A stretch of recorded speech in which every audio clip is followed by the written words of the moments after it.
हरे कृष्णा दोस्तों, सनातन हिंदू धर्म में व्रत व पूजा का विशेष महत्व माना गया है।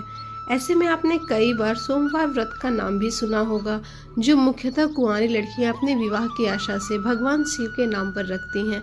वहीं सुहागिन स्त्रियां भी इस व्रत को भगवान शंकर की कृपा प्राप्त करने के लिए करती हैं। मान्यता है कि इसके अनुसार व्रत पुरुषों के लिए भी भाग्योदय व सकल मनोरथ पूर्ण करने वाला है। वहीं यह व्रत स्त्रियों को मनचाहा वर सौभाग्य प्रदान करता है। इसके अलावा ये व्रत रोग शोक दूर करने के साथ ही जाने अनजाने में किए गए पापों से भी मुक्ति प्रदान करता है। जहाँ तकरीबन हिंदू समाज के सभी लोगों ने इसके बारे में तो सुना होगा, लेकिन बहुत कम लोग हैं जो इससे जुड़ी कथा के बारे में भी जानते हैं।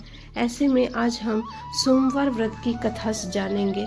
तो आइए चलते हैं सोमवार व्रत की कथा की ओर। प्राचीन समय की बात है। किसी नगर में एक धनी व्यापारी रहता था।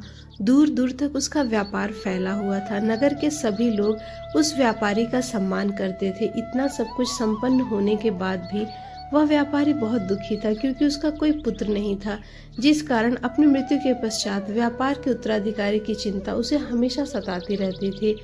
पुत्र प्राप्ति की इच्छा से व्यापारी प्रत्येक सोमवार भगवान शिव की व्रत पूजा किया करता था और शाम के समय शिव मंदिर में जाकर शिव जी के सामने घी का दीपक जलाया करता था।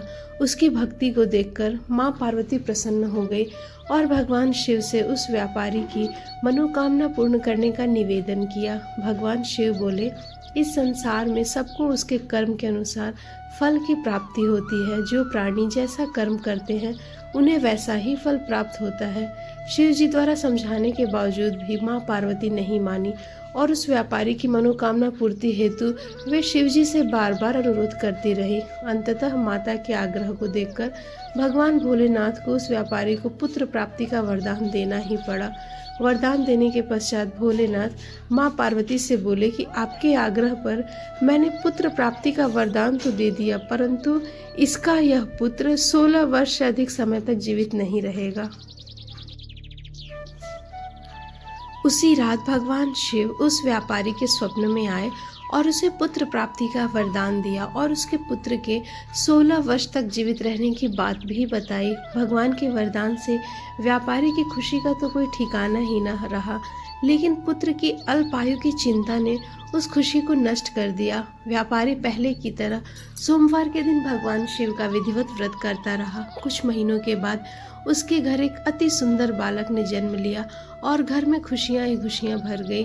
बहुत धूमधाम से पुत्र के जन्म का समारोह मनाया गया, परंतु व्यापारी को पुत्र जन्म की अधिक खुशी नहीं हुई, क्योंकि उसे पुत्र की अल्पायु के रहस्य का पता था। जब पुत्र 12 वर्ष का हुआ तो व्यापारी ने उसके मामा के साथ पढ़ने के लिए वाराणसी भेज दिया। लड़का अपने मामा के साथ शिक्षा प्राप्त हेतु चला गया।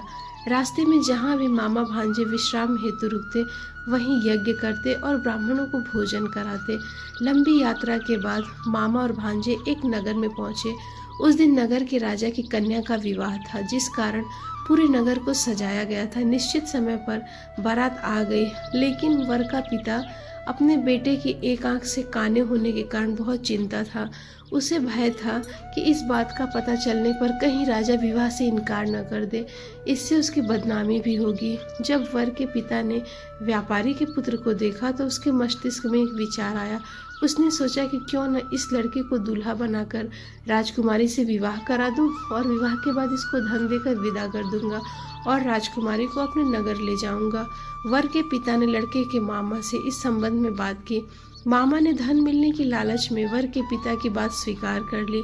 लड़के को दूल्हे का वस्त्र पहनाकर राजकुमारी से विवाह कर दिया गया। राजा ने बहुत सारा धन देकर राजकुमारी को विदा किया। शादी के बाद लड़का जब राजकुमारी से साथ लौट रहा था तो वह सच नहीं छिपा सका और उसने राजकुमारी की ओढ़नी पर लिख दिया कि राजकुमारी, तुम्हारा विवाह मेरे साथ हुआ था। मैं तो वाराणसी पढ़ने के लिए जा रहा हूँ और अब तुम्हें जिस नवयुवक की पत्नी बनकर रहना पड़ेगा वह एक काना है। जब राजकुमारी ने अपनी ओढ़नी पर लिखा हुआ यह पत्र पढ़ा तो उसने काने लड़के के साथ जाने से इनकार कर दिया। राजा को जब यह सब बातें पता चली तो उसने राजकुमारी को महल में ही रख लिया। उधर लड़का अपने मामा के साथ वाराणसी पहुंच गया और गुरुकुल में पढ़ना शुरू कर दिया। जब उसकी आयु 16 वर्ष की हुई तो उसने यज्ञ किया। यज्ञ की समाप्ति पर ब्राह्मणों को खूब भोजन कराया और खूब अन्न वस्त्र दान किए। रात को वह अपने शयन कक्ष में सोया हुआ था। शिव के वरदान के अनुसार शयन अवस्था में ही उसके प्राण पखूरे उड़ गए। सूर्योदय पर मामा मृत भांजे को देखकर रोने पीटने लगा। आसपास के लोग भी एकत्रित होकर दुख प्रकट करने लगे। लड़के के मामा के रोने विलाप करने के स्वर समीप से गुजरते हुए भगवान शिव और माता पार्वती ने भी सुने। माता पार्वती ने भगवान से कहा, प्राणनाथ, मुझे इसके रोने के स्वर सहन नहीं हो रहे, आप इस व्यक्ति के कष्ट को अवश्य दूर करें। भगवान शिव ने माता पार्वती के साथ अदृश्य रूप से समीप जाकर देखा तो भोलेनाथ माता पार्वती से बोले, यह तो उसी व्यापारी का पुत्र है जिसे मैंने 16 वर्ष की आयु वरदान दिया था। इसकी आयु अब पूरी हो गई है। माता पार्वती ने फिर भगवान शिव से निवेदन कर उस बालक को जीवन देने का आग्रह किया। माता पार्वती के आग्रह पर भगवान शिव ने उस लड़के को जीवित होने का वरदान दिया और कुछ ही पल में वह जीवित होकर उठ बैठा। शिक्षा समाप्त करके लड़का मामा के साथ अपने नगर की ओर चल दिया। दोनों चलते चलते उसी नगर में पहुंचे जहां उसका विवाह हुआ था। उस नगर में भी यज्ञ का आयोजन किया। समीप से गुजरते हुए नगर के राजा ने यज्ञ का आयोजन देखा और उसने तुरंत ही लड़के और उसके मामा को पहचान लिया। यज्ञ के समाप्त होने पर राजा मामा और लड़के को महल में ले गया और कुछ दिन उन्हें महल में रखकर बहुत सारा धन वस्त्र आदि देकर राजकुमारी के साथ उसे विदा कर दिया।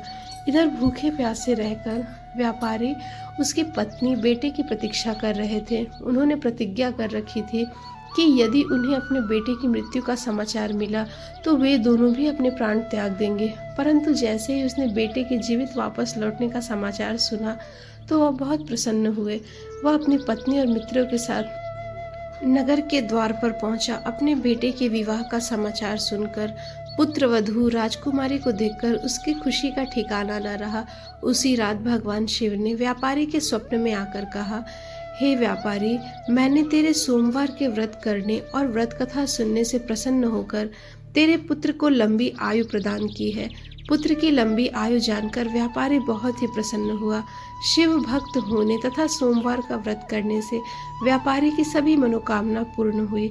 इसी प्रकार जो भक्त सोमवार को विधिवत व्रत करते हैं और व्रत कथा सुनते हैं, उनकी सभी इच्छाएं भोलेनाथ पूरी करते हैं।